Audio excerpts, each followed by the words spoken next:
Hello दोस्तों, नमस्कार। मैं हूं विजय पूनिया और आप देख रहे हैं विजय एजुकेशन एंड न्यूज। मेरे साथियों, जैसा कि आपको मालूम है, हम बीएससी नर्सिंग, फार्मेसी और पैरामेडिकल के बच्चों के गवर्नमेंट कॉलेज में सिलेक्शन हेतु पहले ही प्रतिज्ञा ले चुके हैं और इस हेतु सभी बच्चों की प्रिपरेशन अच्छी हो, इसके लिए इवनिंग में 5 बजे से 7 बजे तक लाइव क्लास और सुबह 8 से लेकर 9 के बीच में पेपर सॉल्यूशन चलाते हैं। और आज इस कड़ी में हम बायोलॉजी का पेपर आपके लिए लेके आए हैं। ये मेरे दोस्तों Rajasthan university of health science का खुद का पेपर है, ठीक है ना। ये प्रीवियस ईयर का पेपर है मेरे दोस्तों, तो इसलिए कम से कम मान के चलना बायो के इसमें से 8 से 10 प्रश्न आपके मिल सकते हैं, ऐसी संभावना मुझे लग रही, क्योंकि मुझे यह पेपर काफ़ी इंपॉर्टेंट लगा। हिंदी और इंग्लिश दोनों ही मीडियम है और यह पेपर मैंने अपलोड कर दिया है अपनी वेबसाइट के ऊपर। आप वेबसाइट पर जा कर के और अभी इस पेपर को डाउनलोड भी कर सकते हो वहाँ से। इसके साथ में केमिस्ट्री और फिजिक्स का पेपर भी है। विजय एजुकेशन न्यूज.com वेबसाइट है, वहाँ से आप डाउनलोड कर सकते हो। इसके अलावा मेरे दोस्तों हमने इस प्रकार के टोटल 15 पेपर तैयार किए हैं और इसी तरह से मेरे दोस्तों लगभग 700 से भी ज़्यादा प्रश्न और हर एक प्रश्न पर 4-4 नए, यानी मेरे दोस्तों 2000 प्रश्नों का एक बहुत ही बड़ा प्रश्न बैंक आपके लिए रेडी किया है। तो आपने अगर अभी तक वो नहीं लिए हैं तो आप ले सकते हो। उनकी फीस हमने मॉडल पेपर की 100 और प्रश्न बैंक की, तीनों ही सब्जेक्ट के प्रश्न बैंक की फीस 50 रुपये रखी है। आपको यदि लेने हैं तो 9828721229 इस नंबर पे आप अभी तुरंत ये पेमेंट भेज दीजिएगा और आपको ये मॉडल पेपर मिल जाएंगे। तो शुरू करते हैं, आगाज करते हैं। आंसर देते रहना मेरे दोस्तों और ये प्रश्नों की श्रृंखला चलती रहेगी, आप इसे शेयर जरूर करना। देखो, सबसे पहला प्रश्न है, अदरक में वानस्पतिक प्रजनन किसके द्वारा होता है? ये पहले टॉपिक से प्रश्न आया है मेरे दोस्तों। तो अदरक के अंदर मेरे दोस्तों कायिक जनन किसके द्वारा होता है? राइजोम के द्वारा होता है, याद रखना। किसके द्वारा? राइजोम के द्वारा होता है मेरे दोस्तों। तो ऑफसेट यानी भूस्तारी का बताओ देखें, इसका उदाहरण बताओ देखें। और इसके अलावा आप मुझे बताओ, दूब घास नाम सुना है आपने? दूब घास के अंदर किसके द्वारा होता है और जल कुंभी में किसके द्वारा होता है? और आप मुझे ये भी बता सकते हो कि जो ये पर्णकलिका लिखा हुआ है ना, पर्णकलिका से क्या पत्थर चट्टा में होता है क्या? बिल्कुल सर, होता है। क्या ऑफसेट लेंटाना उदाहरण है क्या? बिल्कुल सर, है। ठीक है, आगे चलते हैं मेरे दोस्तों। इसके बाद में अगले प्रश्न पे चलते हैं। अगला प्रश्न भी बहुत महत्वपूर्ण और मैं हर एक प्रश्न को समझाऊंगा, वैसे ही आगे नहीं बढ़ूंगा। आप आंसर जरूर देते रहना। प्रश्न है कि कौन सा फल असत्य है? ठीक है, in the following which fruit is false fruit? मेरे साथियों देखो, फॉल्स फ्रूट का मतलब पहले जान लो। आपसे यह भी पूछा जा सकता है कि फॉल्स फ्रूट की कौन सी विशेषता है या कौन सी नहीं है। फॉल्स फ्रूट हमेशा, याद रखना, ओवेरी से नहीं बनेंगे। ऐसे फ्रूट जिनका निर्माण ओवेरी से नहीं हुआ हो। ओवेरी को छोड़कर कोई भी अन्य भाग अगर फ्रूट बनाने में भाग ले ना, तो ऐसा फ्रूट असत्य होगा, फॉल्स होगा। ठीक है ना। और मेरे दोस्तों एक बात और है, यहाँ पे एक परिभाषा है पार्थेनोकार्पी। पार्थेनोकार्पी क्या है भाई? अनिषेक जनित फल। ऐसे फल जिनका निर्माण अनिषेक जनन से होता है उन्हें बोलते हैं मेरे दोस्तों अनिषेक जनित फल, पार्थेनोकार्पिक फ्रूट। जैसे ये होते हैं ना सिट्रस वगैरह, ये इसमें आते हैं। और अनिषेक जनित फ्रूट जो होते हैं वो बिना निषेचन से बनते हैं। जबकि असत्य फल जो है ये बनते तो फर्टिलाइजेशन से ही है, लेकिन अंडा से फल में नहीं बदलता, बस फर्क इतना है। ठीक है, मैं दोबारा ये बात बताना चाहता हूं बच्चों, कंफ्यूज मत होना। एक तो होता है फॉल्स फ्रूट और एक होता है पार्थेनोकार्पिक फ्रूट। पार्थेनोकार्पिक फ्रूट का मतलब है अनिषेक जनित फल। अनिषेक जनित फल का मतलब क्या हुआ? इसका मतलब यह हुआ कि अंडाशय ने फल बनाया। यदि अंडाशय से फल बने लेकिन बिना निषेचन के अंडाशय फल बना दे तो वो अनिषेक जनित फल। और यदि मेरे दोस्तों फल बना लेकिन अंडाशय से नहीं बना, किसी और भाग से बना और निषेचन से बना, तो फॉल्स फ्रूट। निषेचन होता है, याद रखना। तो इसका उदाहरण है आपका सेव। याद रखना मेरे दोस्तों, सेव जो होता है ना, ये पुष्पासन से बना है मेरे दोस्तों। आगे बढ़ते हैं। अगला प्रश्न है आपका, निम्न में से, ध्यान से देखो कितने बढ़िया प्रश्न है। मैं हर एक प्रश्न को समझाते हुए आगे बढ़ूंगा। मैं ये चाहता हूं कि आपके फ्यूचर में इनसे रिलेटेड भी कोई प्रश्न आए ना, आप इतना तो मानो ना, इस एक प्रश्न को पढ़ते हो तो इसके इर्द गिर्द के 10 प्रश्न और पढ़ो ना आप साथ में। कौन कहता है आपका सिलेक्शन नहीं होगा? निम्न में से किस सजीव की अंदर कोशिका भित्ति नहीं होती? Which of the following organism completely lack of cell wall? अब मेरे दोस्तों, वैसे तो ये आपके सिलेबस का तो प्रश्न है नहीं, क्योंकि इस पेपर में कुछ ऐसे प्रश्न हैं जो बीएससी नर्सिंग के सिलेबस में आरयूएचएस में नहीं है। फिर भी ये मैं करवा देता हूँ। उस जीव को बोलते हैं माइकोप्लाज्मा।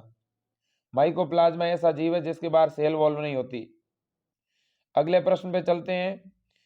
यह भी वैसे आपके आउट ऑफ सिलेबस है, लेकिन फिर भी मैं बता रहा हूं। निम्न में से कौन सा कवक सरसों के अंदर परजीवी है? सरसों का पैरासाइट कौन है? ठीक है, ऐसा फंजाई, ऐसा है मेरे दोस्तों एल्ब्यूगो, नाम याद रखना, एल्बुगो। ठीक, इसके बाद में अगले प्रश्न पे चलते हैं। अगला प्रश्न है, टमाटर के अंदर बीजांड न्यास। ठीक है मेरे दोस्तों, मैंने कहा था कि प्रीवियस ईयर के जो बीएससी नर्सिंग के पेपर हैं 2014 के, 15 के, 16 के, 17 के, तो पहले क्या हुआ करता था मेरे दोस्तों, बीएससी नर्सिंग में 11th और 12th दोनों का ही पाठ्यक्रम आता था। तो ये भी प्रीवियस ईयर का पुराना पेपर है थोड़ा, तो इसमें कुछ 11वीं के प्रश्न भी होंगे। तो अब 11th वाले प्रश्न पढ़ना मत, है कि नहीं? अपने को तो 12th वाले याद रखने हैं। लेकिन चूंकि कोई सामने प्रश्न आ जाए तो आप देख लेना। तो अक्षीय पाया जाता है मेरे दोस्तों, ऑप्शन ए करेक्ट है इसमें। ठीक है, इसी तरह से यह प्रश्न भी, विभज्योतक जो परिपक्व उत्तकों के बीच में होती है उसे क्या कहते हैं? ठीक है, परिपक्व उत्तकों के बीच में पाई जाती है उसे बोलते हैं इंटर कैलरी। पता ही है ना, विभज्योतक 3 तरह का होता है, एपिकल, लेटरल और इंटर कैलरी। ठीक है, यह भी आपका आउट ऑफ सिलेबस है। ठीक है, इसके बाद में चाय की पत्ती में कौन सी सरल स्थायी उत्तक होती है? यह भी आपकी आउट ऑफ सिलेबस है मेरे दोस्तों, लेकिन फिर भी कह देता हूँ, स्क्लेरोइड याद रखना आप लोग। ठीक है, वैसे एम्स वाले बच्चों के लिए ये पेपर, इसके ये प्रश्न काम आ जाएंगे। आगे चलते हैं। अब आपके काम के प्रश्न आ रहे हैं आगे। कौन सी रचना पेरिडर्म कहलाती है? तो मेरे दोस्तों, पेरिडर्म के अंदर तो सारी चीजें आ जाती है, चाहे वो फेलोजन और चाहे फेलम और चाहे फेलोडर्म हो। ठीक है, अगले प्रश्न पे चलते हैं। किसने अधिक संख्या में वनस्पतियों का परीक्षण किया और बताया कि विभिन्न कोशिकाएं वनस्पति उत्तक बनाती है? ठीक है ना, तो ये जानकारी तो मेरे दोस्तों रॉबर्ट सॉरी ये मैथियास स्लाइडेन ने दी थी। क्यों ऐसा कह रहा हूं मैं? ये मेरे दोस्तों आपके काम की चीज है, सुन लो कैसे है। मेरे दोस्तों, एक उत्तक संवर्धन वाला टॉपिक है, उसमें सेल थ्योरी दी हुई है, कोशिका सिद्धांत। 12th वाले बच्चे जो बीएससी नर्सिंग की तैयारी कर रहे हैं उनको कहना चाहता हूँ। ठीक है ना, आरबीएससी की बुक्स में दिया हुआ है टिश्यू कल्चर, वो एनसीईआरटी में इतना गहनता से नहीं है। तो जिन बच्चों ने 12वीं एनसीईआरटी से की है वो बच्चे टिश्यू कल्चर वाले टॉपिक को अलग से पढ़े। मेरे दोस्तों, वहां दी हुई है cell theory. Cell theory 2 scientist ने दी थी, एक का नाम है स्लाइडेन और दूसरे का नाम है श्वान। स्लाइडेन जो था ना मेरे दोस्तों, ये वनस्पति वैज्ञानिक था, बॉटनिस्ट था, और स्वान जूलॉजिस्ट था, याद रख लेना। ठीक है, तो बस यही बात इसने पूछी है। तो किसने कहा कि पादप कोशिका सभी पौधे कोशिकाओं से मिलकर बने हैं? तो ये इतिहास स्लाइडेन ने कहा। किसने कहा कि सभी जंतु जो है कोशिका और उनके उत्पादों के बने हैं? तो ये स्वान ने कहा। और ये सिद्धांत, कोशिका सिद्धांत आया कब था? 1838 1839 में। और इस कोशिका सिद्धांत में बदलाव किया गया और फिर नया सिद्धांत आया, वो किसने दिया था? रूडोल्फ विर्चो ने दिया था। अगले प्रश्न पे आ जाऊं मेरे दोस्तों। अगला प्रश्न बहुत ही बढ़िया प्रश्न है, ये आपके बिल्कुल पूरा व्यवस्थित सिलेबस में भी है और पूरा काम का है। देखो कैसे, यार इस प्रश्न से कम एक प्रश्न पक्का आएगा। और ये आरयूएचएस का सबसे पसंदीदा प्रश्न है, मैंने हर एक पेपर में देखा है 2012 से लेकर के और 2021 तक ये रेगुलर पूछा जाने वाला प्रश्न है। इस बार भी आएगा, मान के चलना। निम्न में से कौन सी प्रोटीन संपूर्ण जीव जगत में सबसे ज्यादा मात्रा में पाई जाती है? Which is the most abundant protein? बताओ देखें, पूरे जीव जगत में सर्वाधिक मात्रा में पाई जाने वाली प्रोटीन कौन सी है? एक्टिन है कि मायोसिन है कि रूबिस्को है कि ट्रोपोमायोसिन है? बिल्कुल सही मेरे दोस्तों, सर रुबिस्को है, ये मैंने कहा भी था पहले। पता है ये रुबिस्को प्लांट में पाया जाने वाला एक एंजाइम है। और ये जो C3 पौधे होते हैं ना, उन C3 पौधों में जब वो C3 पौधे अप्रकाशिक अभिक्रिया के लिए CO2 ग्रहण करते हैं ना, तो उस समय ये एंजाइम काम में आता है रुबिस्को। ये हरित लवक के स्ट्रोमा में पाया जाता है रुबिस्को। तो ये सर्वाधिक मात्रा में, वर्ल्ड में सबसे ज्यादा मात्रा में पाई जाने वाली प्रोटीन है रुबिस्को, क्योंकि एंजाइम सारे प्रोटीन के ही बने होते हैं। तो अब आप कहोगे सर फिर ये एक्टिन और मायोसिन क्या है? भैया एक्टिन और मायोसिन भी प्रोटीन ही है, लेकिन ये जंतुओं की मांसपेशियों में पाई जाती है, ये हमारे मसल्स में पाई जाती है। और अपनी पेशियों में जो संकुचन होता है ना, कॉन्ट्रैक्शन, जिसकी वजह से शरीर में गतियां होती है, उसके लिए ये दोनों ही जिम्मेदार है। बराबर बात है। तो अब आप कहोगे सर ट्रोपोमायोसिन क्या है? तो ये ट्रोपोमायोसिन भी इन्हीं एक्टिन और मायोसिन से जुड़ी हुई एक प्रोटीन है। ठीक, आगे चलते हैं। अगला जो प्रश्न है वो है कि समसूत्री विभाजन की साइटोकाइनेसिस के अंदर है कौन सा सेल ऑर्गेनेल्स है जो डिवाइड होता है? चलो देखते हैं मेरे दोस्तों। यहां पर देख लेना, ये कह रहा है साइटोकाइनेसिस। साइटोकाइनेसिस का मतलब होता है कोशिका द्रव्य विभाजन। और तो कोशिका द्रव्य विभाजन में माइटोकॉन्ड्रिया यहाँ पे डिवाइड होगा, इसमें कहीं कोई दो राय नहीं है। अगले प्रश्न पे चलते हैं। अगला प्रश्न ये भी वैसे 11th NCERT से है, तो ये आप अगर नहीं भी पढ़ोगे चलेगा। इसने कहा है जो पोरीन प्रोटीन है, ठीक है ना, ये किससे रिलेटेड है? तो पोरीन प्रोटीन आपको पता ही है कोशिका झिल्ली में पाई जाती है, और इससे होकर पदार्थों का क्या होता है? आदान प्रदान होता है मेरे दोस्तों। तो ये पोरीन के बारे में पूछ रहा है, ठीक है ना। तो आपको याद रखना पड़ेगा पोरीन प्रोटीन जो निम्न में से किस रचना की बाहरी झिल्ली पर पाई जाती है, ठीक है ना। तो अब ER पर तो होगी नहीं, ठीक है ना, ये तो माइटोकॉन्ड्रिया पर ही होगी, क्योंकि माइटोकॉन्ड्रिया दोहरी झिल्ली से घिरा हुआ कोशिका अंग होता है, जिसकी बाहर वाली झिल्ली ज्यादा पारगम्य होती है। यह प्रश्न आपके सिलेबस का है और बहुत ही बढ़िया प्रश्न है मेरे दोस्तों, काम का है, पसंदीदा प्रश्न है, मैंने भी दिया है मॉडल पेपर के अंदर और यहाँ पर भी आया है। देखो प्रश्न क्या है, मैं अगर आंसर नहीं भी बताऊं ना, तो मैं ये प्रकाश संश्लेषण वाला टॉपिक पढ़ा चुका हूं आपको, तो मैं उम्मीद करता हूं आप प्रश्न गलत नहीं करोगे। देखो क्या पूछा है, C3 पौधों में प्राथमिक CO2 ग्राही कौन है? बता दो, देखे मैंने पढ़ाया है दोस्तों। C3 पौधे जब CO2 को ग्रहण करते हैं तो प्राथमिक ग्राही होता है RUBP, और प्राथमिक एंजाइम होता है रुबिस्को, ठीक है। और प्राथमिक उत्पाद होता है PGA, 3 कार्बन वाला फॉस्फोगिल्सरिक अम्ल। और इस प्राथमिक ग्राही का क्या नाम है? Ribulose bisphosphate. तो देखो आंसर क्या बन गया आपका, इसने यही तो पूछा है, तो आंसर क्या बना सर? आंसर बना है ये वाला, देख लो जहां पर भी लिखा हुआ, मैंने तो पहले बता दिया, PGA और RUBP, ठीक है। चलो आगे चलते हैं। अब ये भी मैंने पढ़ाया है, तो आप इसका आंसर दो। देखें मैं कुछ नहीं आंसर बताने वाला, और मेरे को आपके ऊपर पूरा भरोसा है बच्चों, मुझे पता है आप बहुत ईमानदारी से पढ़ते हो और आपका पक्का सिलेक्शन होगा मेरे दोस्तों। इसमें कोई बहुत बड़ा तीर मारने वाली बात नहीं है कि वो आपको जो है 4-5 साल तैयारी करनी पड़ेगी तब BSc नर्सिंग में नंबर आएगा, ऐसा कुछ नहीं है। आपने अगर 3 महीने बढ़िया जम के पढ़ाई करिए, 2 महीने पढ़ाई करिए, आपको गवर्नमेंट सीट आराम से मिलेगी। तो बताओ फटाफट आंसर। बिल्कुल सही। अब बच्चों के आंसर आने शुरू हो गए। इसने कहा है कि ETS, ये श्वसन वाले अध्याय से प्रश्न है मेरे दोस्तों। RBSc की बुक्स, RBSc की जो बुक्स है उसके अंदर 12th की बुक्स में ही ये प्रश्न है, ठीक है, जबकि NCERT में ये 11th में है।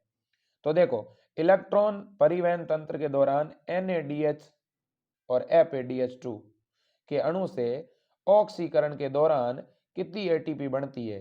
तो देखो मेरे दोस्तों कई बार पढ़ा चुका हूं कि एक NADH2 बराबर 3 ATP पढ़ाया मैंने आपको, और एक FADH2 बराबर 2 ATP। तो बताओ इन दोनों से कुल कितनी ATP? सर इन दोनों से कुल 5 ATP। कितने ATP? 5 ATP के अणु। इतना याद रख लोगे कि नहीं रख लोगे? सर रख लेंगे, कोई दिक्कत नहीं। Okay done done done. आगे बढ़े तो 5 ATP कहां पर है? तो 5 एटीपी सर ऑप्शन नंबर में तो है ही नहीं किसी में, ऐसा तो हो नहीं सकता। तो थोड़ा नीचे लेते हैं, ऑप्शन नंबर 4 पे, 4 में तो सर है। ओके, आगे चलते हैं। अगला है ट्राइपामीटीन का श्वसन भागफल, यानी आपसे श्वसन गुणांक पूछा है, श्वसन गुणांक आर क्यू पूछा है, आर क्यू। आप मुझे पहले तो ये बताओ कि आर क्यू की वैल्यू एक किसकी होती है, एक, ठीक है, एक किसकी होती है, वेरी गुड। आर क्यू है क्या, आर क्यू मेरे दोस्तों निकाली गई CO2 और ग्रहण की गई O2 के अनुपात को बोलते हैं आर क्यू, ठीक है ना। तो मेरे दोस्तों इस बात को आप समझ लो कि कार्बोहाइड्रेट या जो ग्लूकोज होता है ना, उसका आर क्यू एक है, क्योंकि ग्लूकोज को तोड़ते समय जितनी हम O2 काम में लेते हैं उतनी ही तो CO2 निकालते हैं, तो इसलिए आंसर एक आता है। लेकिन वसा और जो प्रोटीन होती है ना, एक तो लिपिड और दूसरा कौन, प्रोटीन, इन दोनों का ही आर क्यू मेरे दोस्तों एक से कम होता है, याद रखना आप, ठीक है। तो एक इसने खुद ही ऑप्शन में दे दिया, एक तो हो नहीं सकता, एक तो कार्बोहाइड्रेट का है, ठीक है। ट्राइपामीटीन एक तरह की लिपिड है मेरे दोस्तों, तो इसका 0 क्या होगा, 7 होगा, ठीक है। अब मेरे दोस्तों देख लेते हैं, 0.9 तो कहीं सही नहीं माना है, नहीं माना, बिल्कुल 0.7 ही इज करेक्ट आंसर है, ठीक है ना। तो मेरे दोस्तों 0.9 प्रोटीन का होता है, ठीक है ना, याद रख लेना आप लोग। ये बहुत ही ज्यादा मतलब एक तरह से लेंदी प्रश्न है, यहाँ बच्चे कई बार गलती भी कर सकते हैं, कंफ्यूज नहीं होना। 0.9 तो किसका होता है, प्रोटीन का होता है, और एक किसका होता है, एक सर कार्बोहाइड्रेट का होता है, ठीक है, यानी ग्लूकोज का, और 0.7 किसका होता है सर, फैट का होता है, ये याद रख लेना। अगर ये ट्राइपामीटीन वसा का पूछ लिया तो अगली बार प्रोटीन का पूछ सकता है या फिर कार्बोहाइड्रेट का पूछ सकता है, याद रखना श्वसन गुणांक। और श्वसन गुणांक किसका अनुपात है, श्वसन के दौरान उत्सर्जित की गई CO2 और उपयोग में ली गई O2 के अनुपात को ही श्वसन गुणांक कहते हैं, ठीक है। अगले प्रश्न पे चलते हैं सर। अगला प्रश्न बहुत ही बढ़िया प्रश्न है और यह भी Rajasthan university of health science का सबसे ज्यादा पसंदीदा प्रश्न है, ठीक है। इस बार जब मैं प्रश्न बैंक बनाने के लिए मैंने ये प्रश्न चेक करने के लिए दिए थे, आपके RUHS के एक रिटायर्ड प्रोफेसर है, नर्सिंग ऑफिसर है, उनको जब मैंने ये प्रश्न भेजे थे तो उन्होंने मेरे बायो के प्रश्न में से भी 20-25 उन्होंने खुद सेलेक्टिव प्रश्न दिए थे मुझे, ठीक है। उन्होंने खुद कहा था कि सर इस प्रकार के प्रश्न ज्यादा रिपीट होते हैं, आप पिछले सालों के पेपर देखिएगा। केमिस्ट्री के प्रश्न मैंने रिव्यू करवाए हैं, ठीक है ना, बहुत सारे ऐसे स्टूडेंट है जो टॉपर रह चुके हैं RUHS के, ठीक है। मैंने तो दोस्तों देखिएगा, हमेशा हम ये चाहते हैं कि कोई भी चीज हो, कोई भी जानकारी हो, आपको मिले तो आपको वास्तव में उनसे सीखने को मिले, ठीक है। मैं जितने भी NCERT, पहले मैं आग्रह करूंगा, जितने भी अपने NCERT से जिन्होंने 12वीं करी है, जिन्हें NCERT पढ़ी है 12th में, उन बच्चों से आग्रह करूंगा जैसे तैसे आप अरेंज करके RBSC की जो बुक्स है उनकी समरी पढ़ो आप।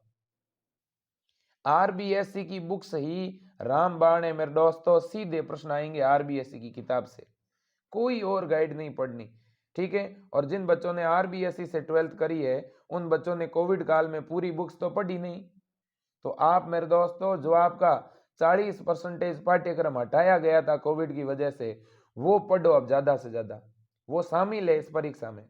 कोई बालक ये मत समझ लेना कि कोरोना में जो हटा दिया गया वो यहाँ आएगा, नहीं नहीं, वो भी आएगा BSc नर्सिंग में, ठीक है। तो बताओ देखिए इसका आंसर क्या होगा। आंसर पहले तो ये देखो ना, वर्दी नियामक जो बीज के अंकुरण का अवरोध करता है, अगर ये कहता कि बीज अंकुरण में मदद करता है तब तो उत्तर क्या होता बताना देखें, तब आंसर होता साइटोकाइनिन, ठीक है। लेकिन इसने तो उल्टा पूछा। अब बहुत से बच्चे इस अवरोध को पढ़ते नहीं, यहाँ पे वो केवल जर्मिनेशन पढ़ते हैं और सीड पढ़ते हैं बस, या इनहिबिट नहीं पढ़ते, ग्रोथ रेगुलेटर, सीड, जर्मिनेशन, और वो सीधा लगा के आ जाते हैं साइटोकाइनिन। तो मेरे दोस्तों इसने खुद ही कहा है अवरोध करने वाला हार्मोन, तो ये तो अवरोधक है नहीं साइटोकाइनिन, जिबेरेलिन भी अवरोधक है नहीं, इथाइलिन का तो इससे कोई लेना देना नहीं बीज अंकुरण से। ठीक है, तो आंसर एक ही होगा, एब्सिसिक अम्ल ABA, याद रख लेना मेरे दोस्तों। और जानते हो एक ABA का और काम है, क्या है मालूम है? ये जो दोस्तों जो पर्ण होती है ना, लीफ, ठीक है ना, उसका विलगन कराता है, उसे पौधे से हटाने का काम करता है, झड़ाने का काम करता है, मुरझाने का काम करता है। अगले प्रश्न पे चले। और साइटोकाइनिन सेल डिवीजन में मदद करता है मेरे दोस्तों। ठीक है, और जो फ्रूट राइपनिंग है, ठीक है, उसे आप कृत्रिम रूप से इथाइलिन के द्वारा करवा सकते हो। ये एकमात्र इथाइलिन गैस या हार्मोन है मेरे दोस्तों, याद रखना। ठीक है ना, जबकि जिब्रेलिन को जिब्रेला फ्यूजिकोराई से सबसे पहले प्राप्त किया गया था, याद रखना। इसके बाद में मेरे दोस्तों अगले प्रश्न पे चलते हैं। अगला प्रश्न ये भी बहुत ही बढ़िया प्रश्न है। यह टॉपिक RBSE के सिलेबस से कोविड में हटाया गया था और उससे ये प्रश्न है, तो यह टॉपिक बच्चों बढ़िया तरह से पढ़ना। इससे एक इस प्रकार का पक्का प्रश्न आएगा, या तो विनाइट्रीकरण, डी अमोनिफिकेशन या नाइट्रोजन फिक्सेशन, कोई ना कोई एक ऐसा प्रश्न जरूर बनेगा। देखो प्रश्न क्या है, कौन से ऐसे बैक्टीरिया है जो नाइट्राइट को नाइट्रेट में कन्वर्ट करते हैं? और आपको पता ही है पौधे वातावरणीय नाइट्रोजन को सीधा ग्रहण नहीं कर सकते, तो इसलिए उसे ये वाली मुद्रा चाहिए। तो अब नाइट्राइट मुद्रा को नाइट्रेट में बदलने वाला एक ही जीवाणु है और वो है नाइट्रो, देखिएगा क्या नाम लिखा है इसने, नाइट्रोबैक्टर, है ना। देख लो एक बार, आंसर को टैली कर लेते हैं। नाइट्रोबैक्टर है कि नहीं है? तो बिल्कुल है सर, कोई दिक्कत नहीं है। ठीक है, अब यहाँ दो नाम और आपको बताना चाहता हूं और आपसे पूछना भी चाहता हूं, बताना आप खुद। बच्चों आपको पता है एक ऐसा बैक्टीरिया है जो लेग्यूम कुल के प्लांट की रूट नोड बनाता है या रूट के नोड्यूल्स में पाया जाता है? बताओ लेग्यूम पौधों की रूट के अंदर पाया जाने वाला सिम्बायोटिक बैक्टीरिया कौन सा है? बिल्कुल सही कह रहे हो सर, राइजोबियम है। कौन है? राइजोबियम है। ठीक है, इसी तरह से मेरे दोस्तों कुछ ऐसे भी होते हैं जो नाइट्रोजन का स्तरीकरण करते हैं लेकिन पादपों के तने में पाए जाते हैं। कुछ ऐसे भी होते हैं जो स्वतंत्र जीवी होते हैं जिनका किसी के साथ कोई सहजीवन नहीं होता और नाइट्रोजन का स्तरीकरण करते हैं। जैसे मैं बात करूं नो स्टॉक की, तो मेरे दोस्तों नो स्टॉक भी नाइट्रोजन का फिक्सेशन करती है और नो स्टॉक के पास में एक कोशिका होती है जिसे हेट्रोसिस्ट कहते हैं। हेट्रोसिस्ट में एक जीन होता है जिसे निफ जीन कहते हैं और निफ जीन मेरे दोस्तों नाइट्रोजन फिक्सेशन करवाने वाला जीन है।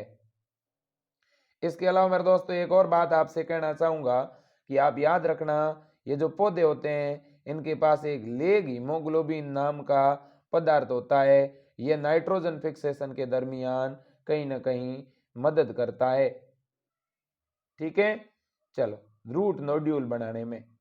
ओके, अब ये तो वैसे आपके सिलेबस का भाग नहीं है, ठीक है ना, फिर भी आप देख लो इसने क्या कहा है। कॉकरोच में उत्सर्जन के लिए मेल पिगी नलिका के अलावा और कौन कौन सी चीजें पाई जाती है? तो देख लो मेरे दोस्तों, कॉकरोच के अंदर और कौन कौन से घटक होंगे। ठीक है, तो देखो भैया यहाँ पर इनके पास एक तो होगा आपका यूरिकोज ग्लैंड, फेट बॉडी, नेफ्रोसाइट। आगे चलते हैं, अगला प्रश्न है। अब ये तो प्रश्न कोई भी बता देगा, कोई अगर अब नींद में है ना, अभी मेरे कोई भैया अभी नींद से जगे हैं, उन्होंने चाय वगैरह नहीं पी है, पानी वानी नहीं पिया है, तो भी वो बता देंगे। ठीक है ना। अब प्रश्न क्या है, मानव शरीर की लार्जेस्ट डाइजेस्टिव ग्लैंड कौन सी है? मानव शरीर की सबसे बड़ी पाचक ग्रंथि कौन सी है? सर सबसे बड़ी पाचक ग्रंथि तो लीवर है। कौन सी है? लीवर है।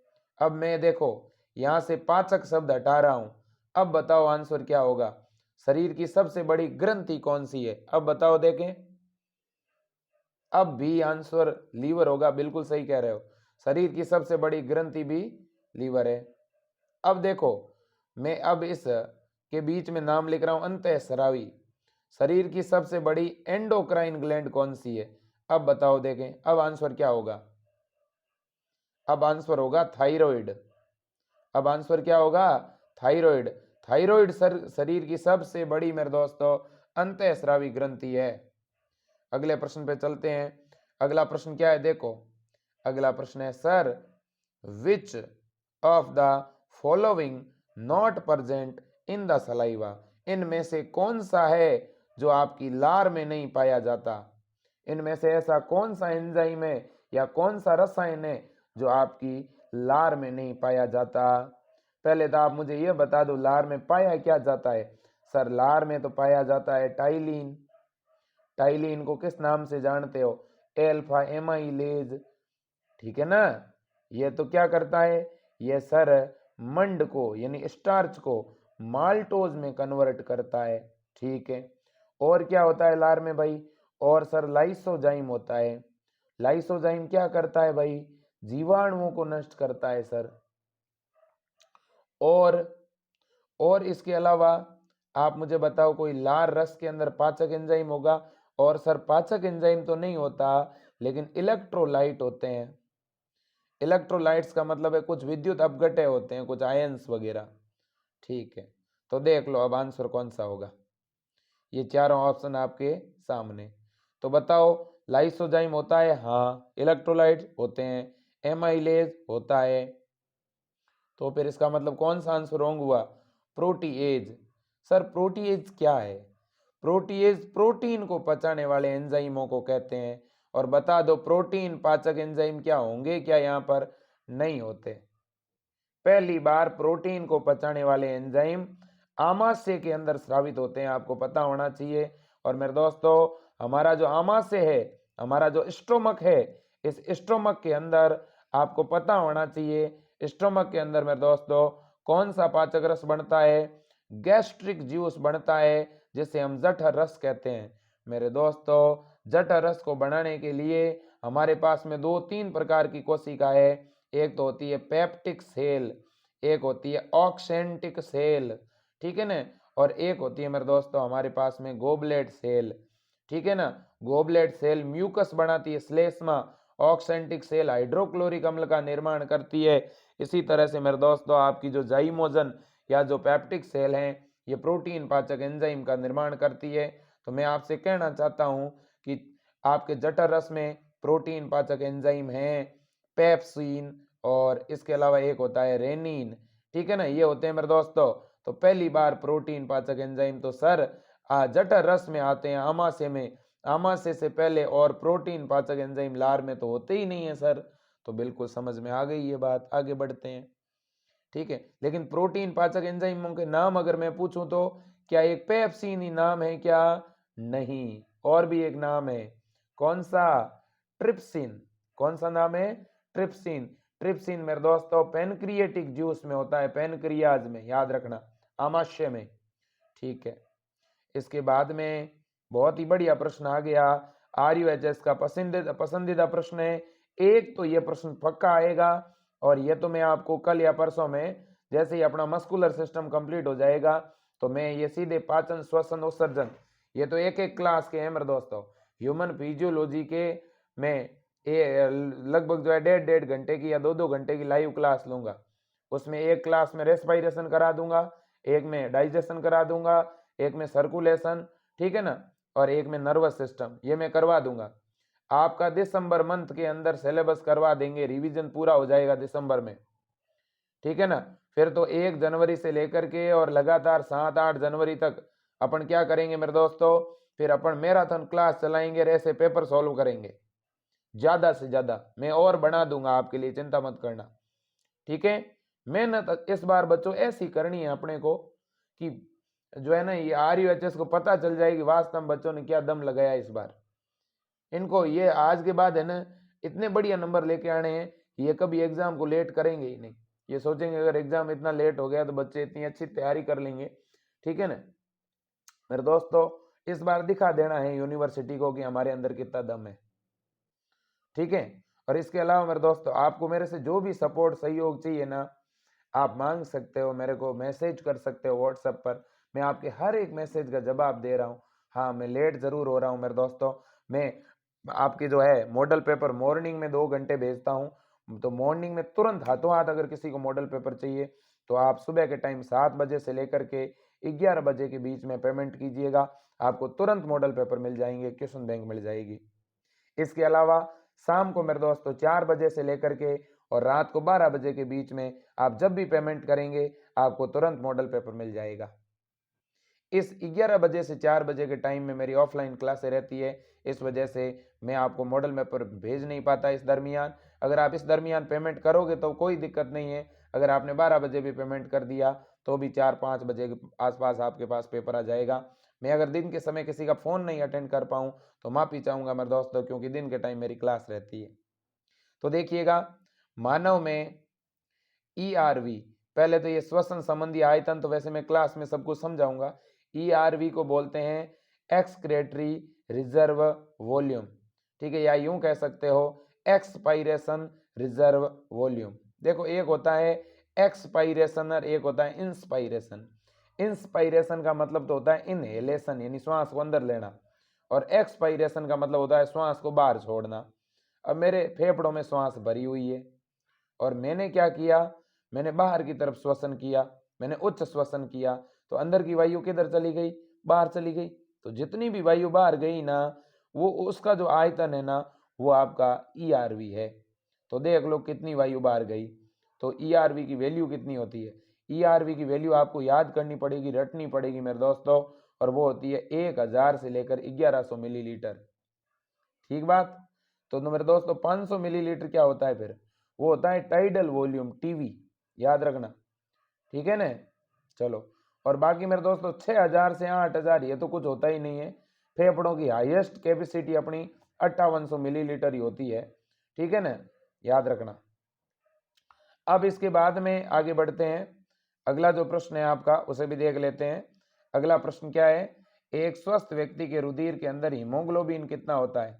तो आप तो ब्लड तो चेक करवाते होंगे कि नहीं चेक करवाते होंगे, तो आपने नहीं पूछा कितना क्या होता है भाई, बताना। देखें, एक स्वस्थ व्यक्ति, आप सभी स्वस्थ ही तो फिर आपके ब्लड के अंदर कितना हीमोग्लोबिन है, बताना। देखें, बताओ, देखें। और अगर आपको नहीं मालूम तो अभी तुरंत, अगर किसी ने, अभी डेंगू का बड़ा प्रकोप चल रहा है अपने राजस्थान के अंदर, तो आपने जरूर ब्लड रिपोर्ट कराई होगी, तो उसमें देखो, देखें आरबीसी के आसपास कहीं हीमोग्लोबिन लिखा हुआ होगा।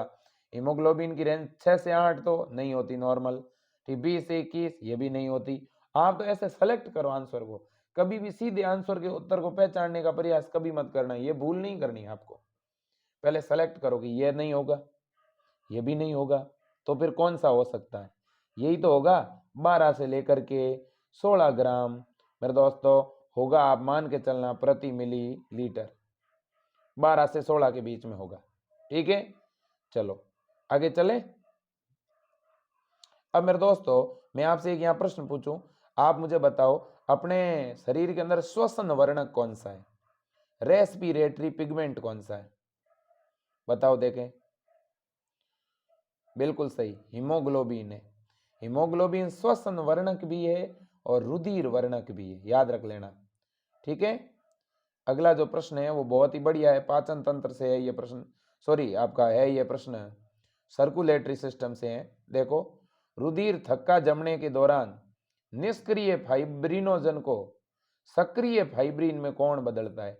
आपको पता है जब अपने रक्त का थक्का बनता है तो ऐसी परिस्थिति में फाइब्रिनोजन का स्रावण होता है, और ये फाइब्रिनोजन निष्क्रिय अवस्था में स्रावित होता है, और तुरंत थ्रोम्बिन जो है उसको, कौन, थ्रोम्बिन उसको किस में बदल देता है, तो थ्रोम्बिन इस फाइब्रिनोजन को फाइब्रिन में बदलता है, याद रख लेना मेरे दोस्तों।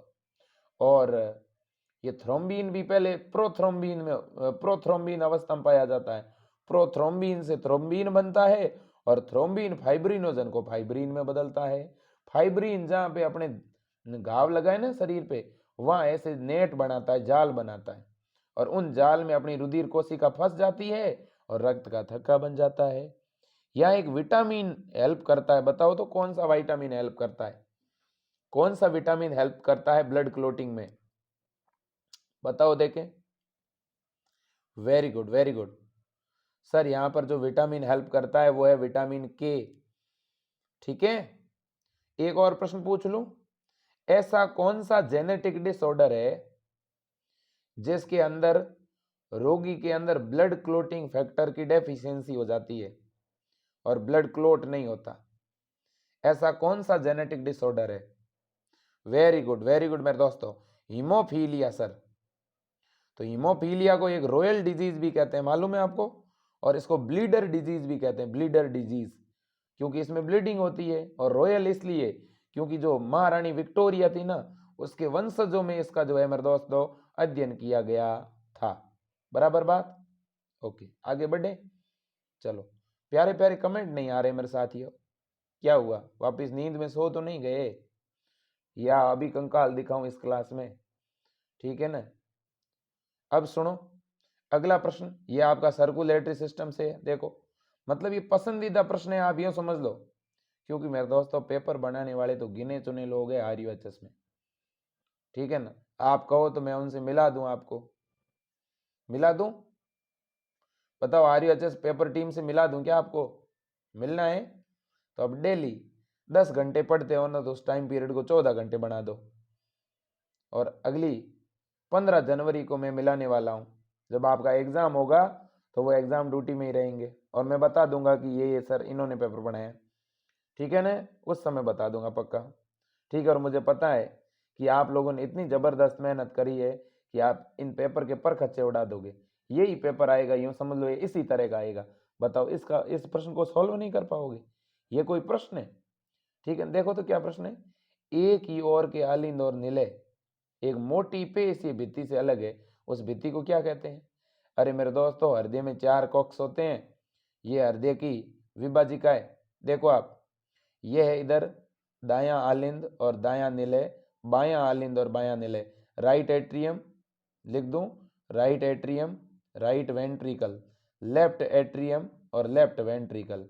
मेरे दोस्तों, आलिंद और निलय के बीच में जो सेप्टम होती है उसे एट्रियो वेंट्रिकुलर सेप्टम कहते हैं, आलिंद निलय पट कहते हैं। और मेरे दोस्तों, जो सेप्टम इन दो आलिंदों के बीच में, ये वाली, ये तो आलिंदों के बीच में है, तो इसे अंतर आलिंद पट कहते हैं, इंटर ओरिकुलर सेप्टम। और जो दो निलय के बीच में होती है ये वाली, ये इसे बोलते हैं मेरे दोस्तों इंटर वेंट्रिकुलर सेप्टम। तो इसने क्या पूछा है प्रश्न में, अब देख लो। इसने कहा एक ही ओर के आलिंद और निलय के बीच की, तो इसने ये वाली पूछी नहीं है, तो कौन सी वाली पूछी है? ये पूछी, ये। इसको क्या कहते हैं? तो इसको आलिंद और निलय पट कहेंगे। तो कहाँ लिखा हुआ देखो तो, आलिंद निलय पट, ऑप्शन नंबर सी। कोई दिक्कत है? नहीं होगी भाई, मुझे पता है, आप लोग तो महान हो। अब सुनो, ये प्रश्न जो है ना, अभी मैं वैसे पढ़ाऊंगा उत्सर्जन तंत्र में। निम्न में से कौन सा उत्सर्जी द्रव्य सबसे कम पानी का उत्सर्जन करता है? Which of the following excretory substance excrete minimum loss of water? मेरे दोस्तों, पहले मैं एक बात बताना चाहता हूं कि जो एक्सक्रीटरी प्रोडक्ट है वो 3 तरह के होते हैं। एक का नाम क्या है सर? एक का नाम अमोनिया है, दूसरे का नाम यूरिया है, तीसरे का नाम यूरिक अम्ल है। ठीक, अमोनिया तो जो पानी में रहने वाले जीव है ना, जलीय एक्वेटिक जो जीव है, वो जलीय जीव अमोनिया का उत्सर्जन करते हैं। क्यों? क्योंकि अमोनिया बहुत ज्यादा जहरीला होता है, इसलिए उसे शरीर से बाहर निकालने के लिए जल की ज्यादा आवश्यकता होती है।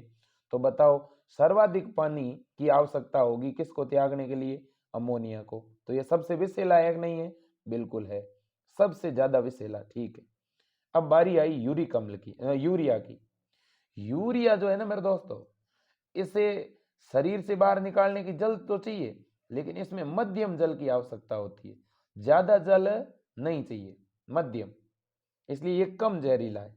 ठीक है, लेकिन ये भी द्रव अवस्था में त्यागा जाता है। और मानव जो है ना, हम स्थलीय जीव है ना, लगभग स्थलीय, वो यूरिया का उत्सर्जन करते हैं जैसे मानव। अब बात आई यूरिक अम्ल की। यूरिक अम्ल एकमात्र ऐसा नाइट्रोजनी अपशिष्ट है मेरे दोस्तों, जिसे ठोस गोलिकाओं के रूप में, ठीक है ना, सॉलिड अवस्था के अंदर मेरे दोस्तों इसे त्यागा जाता है। जीव इसे ठोस गोलिका के रूप में त्यागता है। इसका मतलब इसे त्यागने के लिए पानी तो चाहिए ही नहीं, पानी बहुत कम चाहिए, है ना।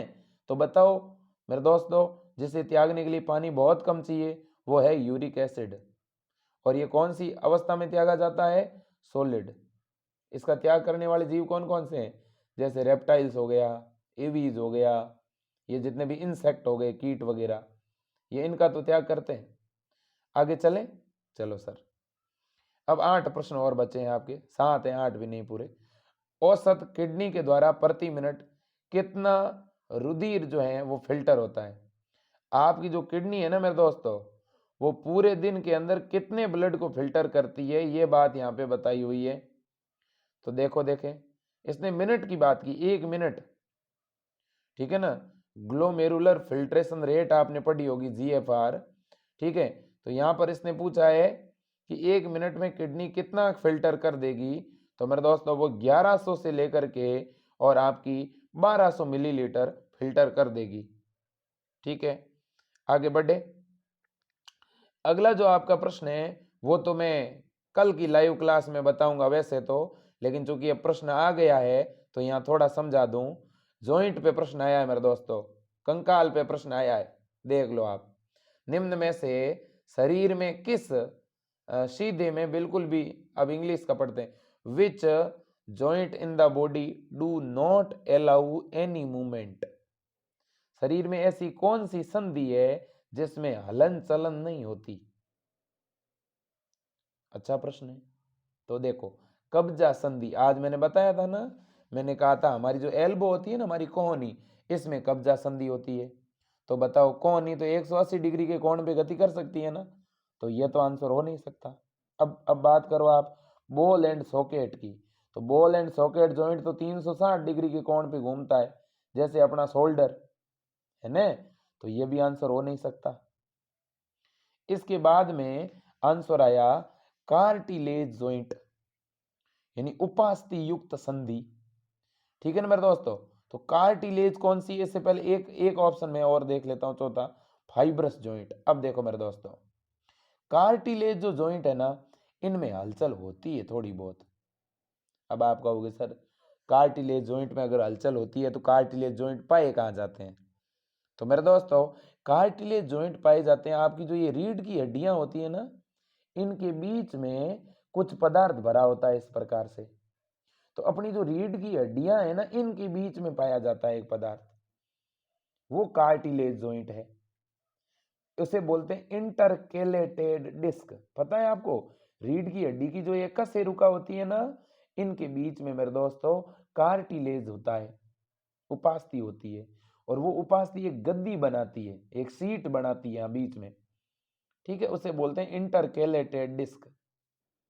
इस वजह से क्या होता है, आप जब आगे की तरफ झुकते हैं या आप जब पीछे की तरफ झुकते हैं, तो ये जो गद्दी है ना आपके इन वर्टिब्री के बीच में, ये क्या करती है, जब पीछे झुकते हो तो ये कंप्रेस हो जाती है, आगे झुकते हो तो ये थोड़ी सी फैल जाती है।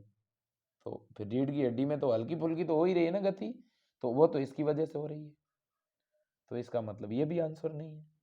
तो फर्स्ट सेकंड थर्ड तीनों ही आंसर नहीं हो सकता। अब बारी आई फाइब्रस जॉइंट की। फाइब्रस जॉइंट मेरे दोस्तों पाया कहाँ जाता है? फाइब्रस जॉइंट पाया जाता है खोपड़ी के अंदर। खोपड़ी की जो आपकी अस्थियां होती है ना, कौन सी अस्थियां? पेस्ट ऑफ, 8 हड्डियां मैंने बताया था। पेस्ट ऑफ में कौन सी 8 हड्डियां आती है? पैराइटल, एथेमोइड, स्पिनोइड और ऑक्सीपिटल और फ्रंटल। ये हड्डियां मेरे दोस्तों इस तरह से, ये सीमेंट की ईंटें नहीं देखी आपने, रोड वगैरह बनाते हैं तब, वो किस तरह से जुड़ती है? इस तरह से जुड़ी होती, इतनी ज्यादा सघनता से जुड़ी होती है कि इनमें बिल्कुल भी हलचल नहीं होती। समझ रहे हो आप? अपनी खोपड़ी के अंदर जो क्रेनियल बोन है, उनके बीच की जो संधि है, उस संधि में हलचल नहीं होती, इसलिए ऐसी संधि को फाइब्रस जॉइंट कहते हैं। बात अगर समझ में आई तो एक दबाएं, नहीं तो पड़ोसी का गला दबाएं। आगे बढ़ते हैं। इसके बाद में अगला प्रश्न है, in which disorder of skeletal system inflammation of joint due to accumulations of uric acid crystal. मेरे दोस्तों क्या कहा इसने कहा प्यारे बच्चों आप पढ़ क्यों नहीं रहे हो, इसने ये कहा है कि किस कंकाल तंत्र की अनियमितता में यूरिक एसिड जो है वो जमा हो जाता है, जिससे आपके जोड़ों में सूजन आ जाती है। ये दिन भी आपको देखने को मिलेंगे बुढ़ापे में। देखा कुछ लोगों को खड़े होते हैं ना, तो एक लाठी के सहारे खड़े होते हैं और जोर से आवाज लगाते हैं, ये लो, ठीक है ना। उठते टाइम भी बैठते टाइम भी लाठी का सहारा। क्यों भाई? क्योंकि उनके जो ये मेरे दोस्तों जॉइंट है ना, इन जॉइंट के बीच में यहाँ पर क्या थी, एक उपास्थि की लेयर थी। वो लेयर क्या हो गई, पूरी डैमेज हो गई। और यहाँ जो लिक्विड भरा हुआ था बीच में, आपको पता है जहाँ दो हड्डियां जुड़ती है वहां बीच में एक लिक्विड भी भरा होता है। तो जहाँ लिक्विड भरा हुआ था वहां मेरे दोस्तों यूरिक अम्ल आकर जमा हो गया। समझ में आई बात? तो यहाँ ये एसिड जमा हुआ, यूरिक अम्ल जमा हुआ, तो आपकी इस भाग में पूरी सोजन आ गई। जैसे ही इस भाग में सोजन आई तो आप जैसे ही खड़े होने का या हाथ पैर को डुलाने हिलाने डुलाने का प्रयास करोगे तो यहाँ सोजन तो पहले से है, तो इसलिए यहाँ दर्द होगा बहुत तेज।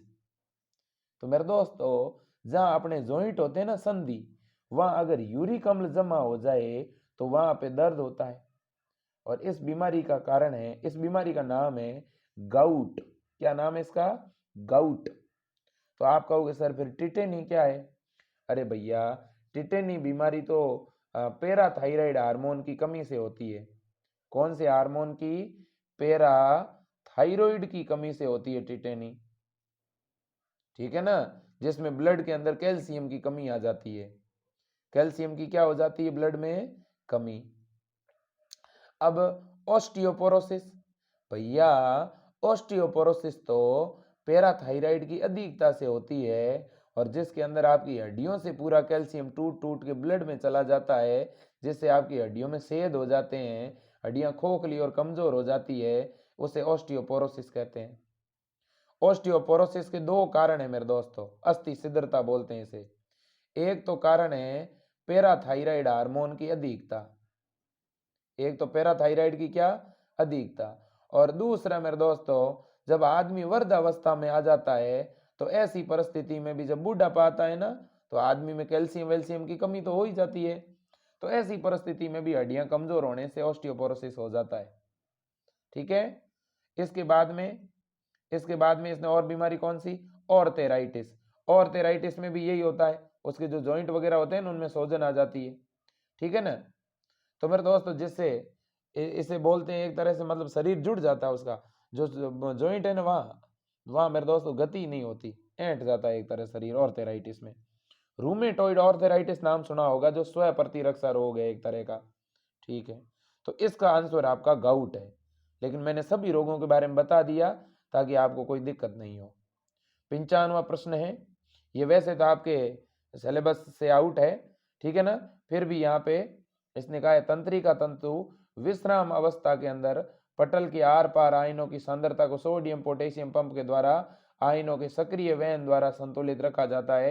जिसमें वहन किसका क्या होता है? तो इसमें वहन होता है मेरे दोस्तों सोडियम आयन बाहर की ओर जाने पर पोटेशियम आयन कोशिका के अंदर आता है। आपको पता है कोशिका झिल्ली पर सोडियम पोटेशियम पंप लगे होते हैं जो इन आयनों को अंदर और बाहर गति करवाने में मदद करते हैं, सक्रिय परिवहन कराने में मदद करते हैं। सक्रिय परिवहन का मतलब है कोई भी जब आयन ऊर्जा की उपस्थिति में अंदर या बाहर गति करे तो उसे बोलते हैं सक्रिय परिवहन। अगला जो प्रश्न है मेरे दोस्तों वो क्या है? वो है कौन सा अंतःस्राव टी लसीकाणुओं के विभेदन में महत्व का कार्य करता है? अब ये मैंने 2-3 दिन पहले पढ़ाया है।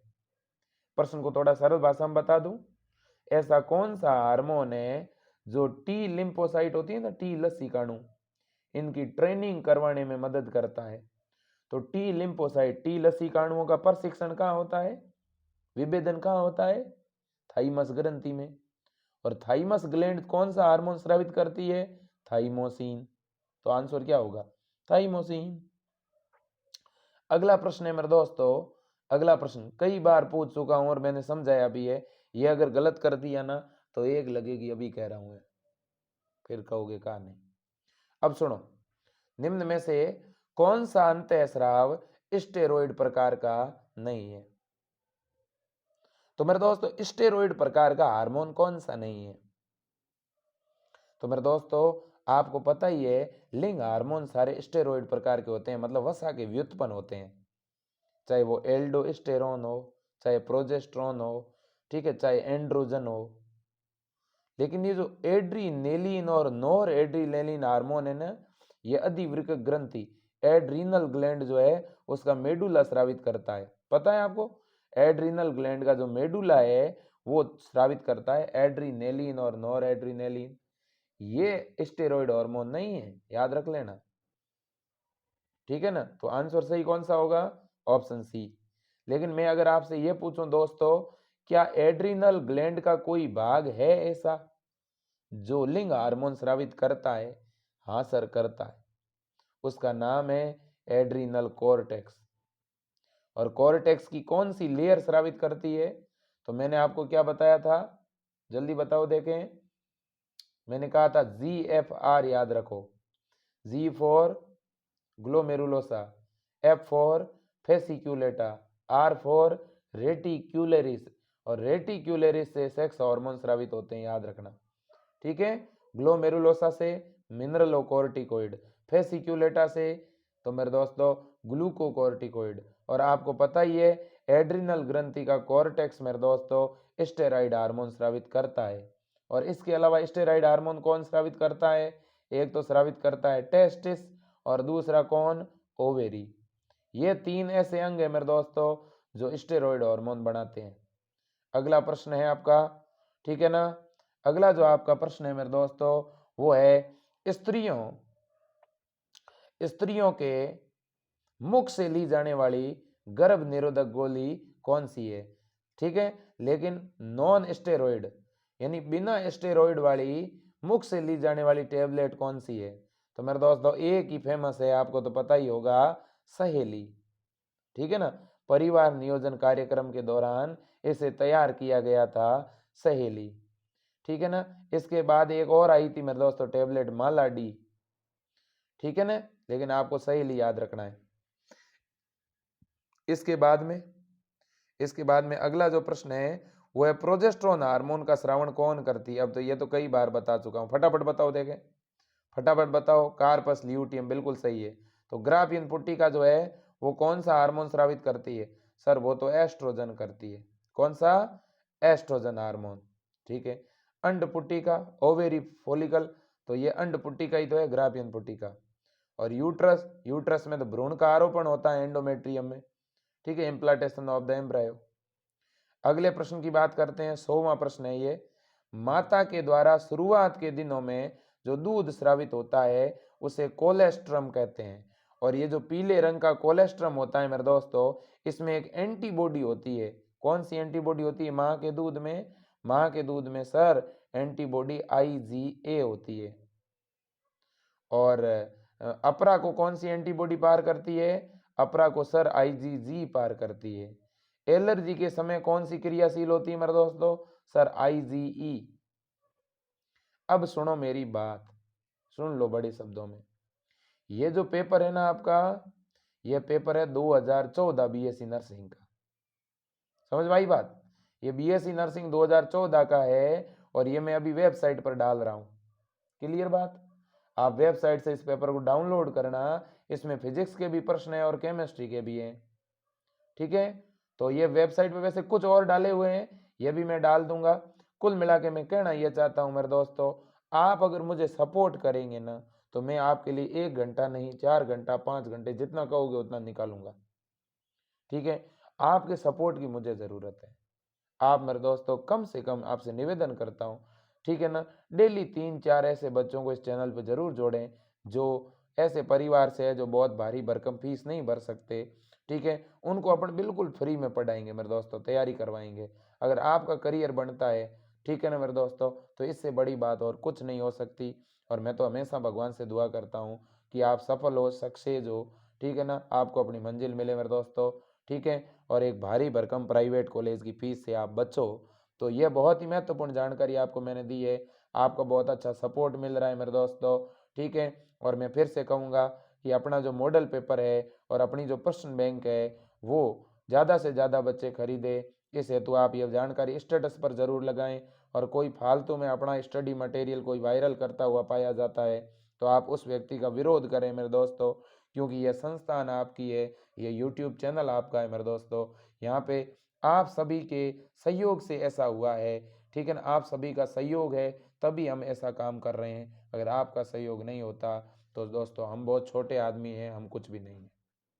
तो आज के लिए इतना ही। जय हिंद, वंदे मातरम, भारत माता की जय।